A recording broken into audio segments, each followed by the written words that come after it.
Bonjour, bonsoir, bienvenue sur la chaîne de l'immigration et de l'entrepreneuriat. Aujourd'hui, je vais parler d'un sujet que vous allez aimer, forcément, parce que c'est un sujet qui interpelle tout le monde. C'est l'argent, l'argent.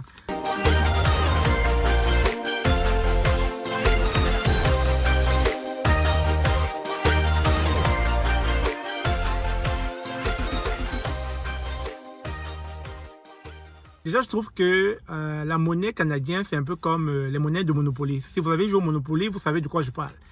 Il y a du bleu, du vert, du rouge, du jaune. Je n'ai pas le billet de 10 $, vous aurez vu que c'est du bleu. Avec des têtes à chaque fois dessus, etc.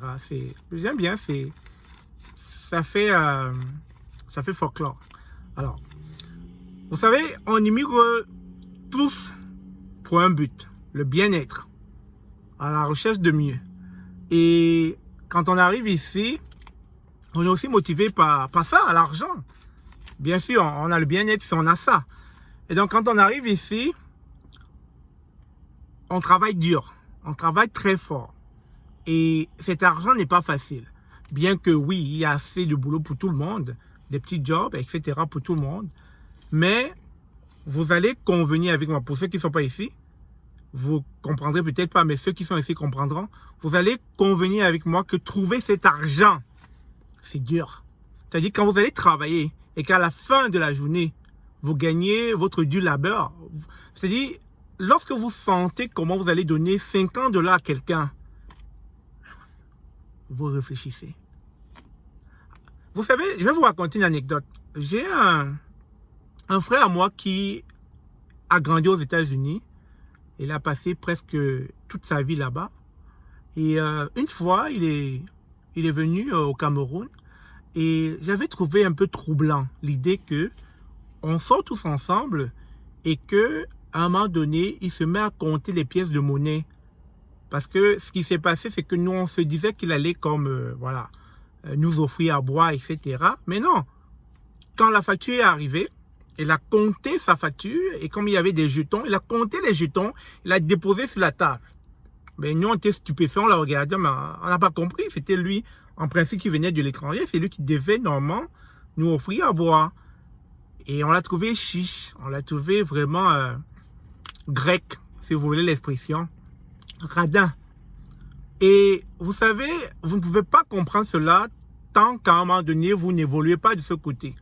Je ne dis pas que forcément il va falloir devenir radin, mais je veux juste vous faire comprendre que notre perception change une fois qu'on est ici.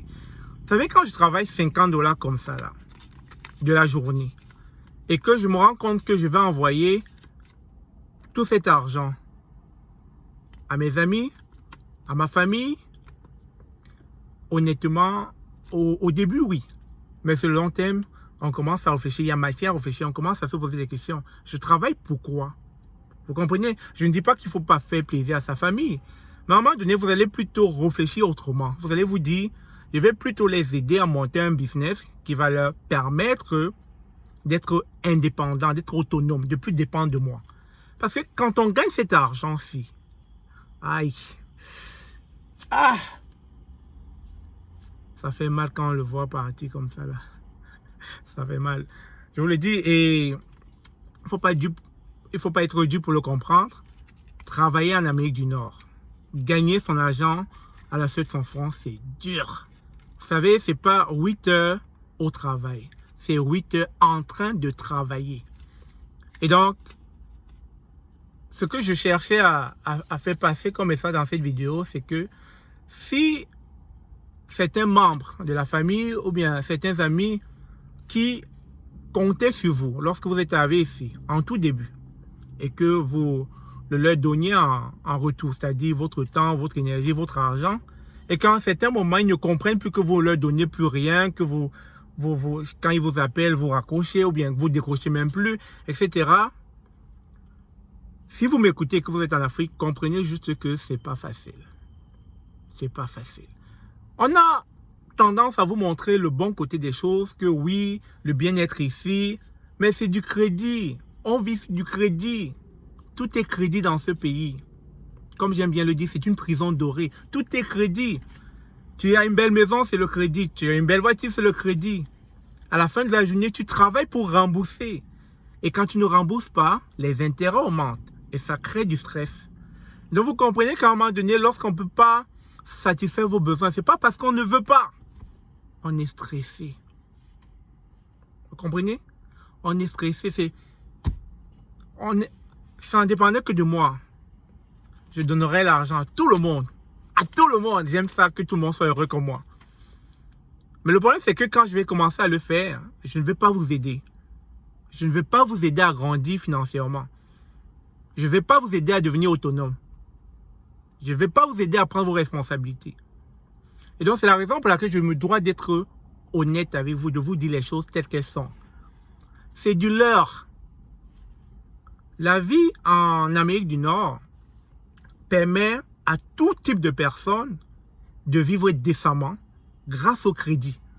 Mais ne serait-ce qu'une seconde, si ce crédit n'existait pas, vous verrez partout des personnes commandées, des personnes dans la rue, des personnes manquées des besoins de base. Mais du fait qu'on a des cartes de crédit, ouf, ça sauve beaucoup de personnes. Donc, vous allez voir des vidéos où on est avec des grosses voitures, des grosses maisons et tout, mais c'est du crédit, les amis. C'est du crédit. Et c'est un crédit sur du long terme. Une maison, c'est 25 ans de crédit à rembourser. Le jour où tu rembourses, on prend ta maison. C'est du stress, les gens, les amis. C'est du stress. Et donc, la raison pour laquelle, une fois de plus, j'ai fait cette vidéo, c'est pour que vous compreniez que, oui, on gagne beaucoup d'argent. Mais cet argent est reversé encore dans la société dans laquelle nous vivons.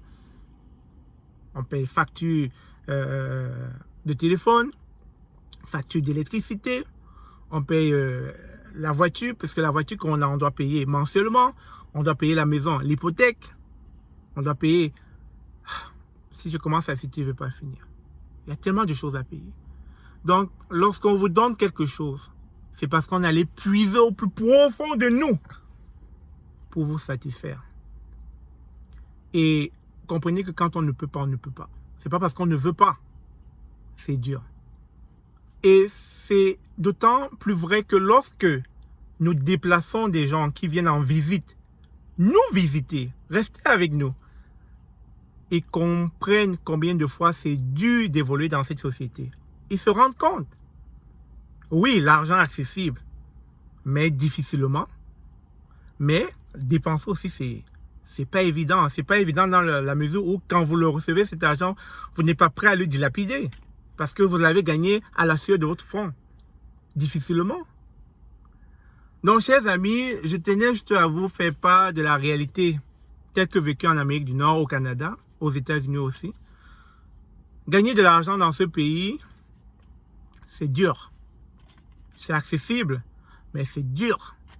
Et donc, dilapider, le donner au premier venu, le donner à des gens comme je vois des gens faroter, c'est difficile. On ne peut pas le faire. On voudrait, mais on ne peut pas le faire. Bah après, écoutez, c'est sûr que ceux qui ne comprendront pas diront que vous êtes radin.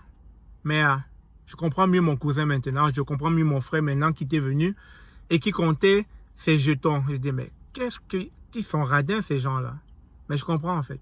C'est qu'ils calculent. Tout est calculé. Tout est planifié. Tout est budgétisé. C'est la vie qu'on a choisie. C'est la vie de l'Amérique du Nord. Et comme toujours, si vous avez aimé cette vidéo, je vous prie de vous abonner, de liker, de partager. Mais surtout, on aime l'argent. Tout le monde aime l'argent. Vrai ou faux? C'est ce. À très bientôt. Au revoir.